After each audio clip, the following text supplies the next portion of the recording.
অনেকেই সোশ্যাল মিডিয়াতে কাজ করাটা পছন্দ করে না। যাই হোক, সোশ্যাল মিডিয়াতে কাজ করলে মানুষ যে খারাপ হয়ে যায় এটা কোনো কথা না।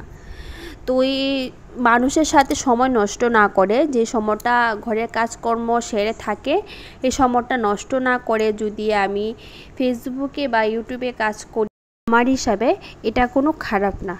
কারণ ঘরের সংসারের কাজকর্ম সেরে যে সময়টা আমাদের বাঁচে, এই সময়টা আমি মানুষের সাথে সময় নষ্ট না করে যদি আমি ফেসবুকে সময়টা দিই তাহলে অনেক কাজ দিই। যাই হোক, আমার মতো অনেক মা বোনরা আছে, অনেক স্বপ্ন থাকে, সেই স্বপ্নগুলি পূরণ করতে পারে না। ঘরের সংসারের কাজকর্ম সামলিয়ে বাইরে যেয়ে কাজ করাটা সম্ভব হয়ে ওঠে না, অনেক স্বপ্নই থেকে যায়। তুই আজকাল তো ডিজিটাল যুগ, অনেক মানুষরা ফেসবুক বা ইউটিউবের মাধ্যমে অনেক কিছু করতে পারছে, অনেক স্বপ্ন পূরণ হচ্ছে, অনেকে বাড়ি গাড়ি সব করছে।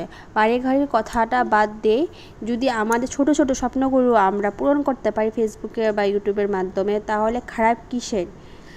সেখানে যদি আমি ভালো ভিডিও বানিয়ে যদি 2টা পয়সা ইনকাম করাটা কোনো খারাপ বিষয় না আমার হিসাবে।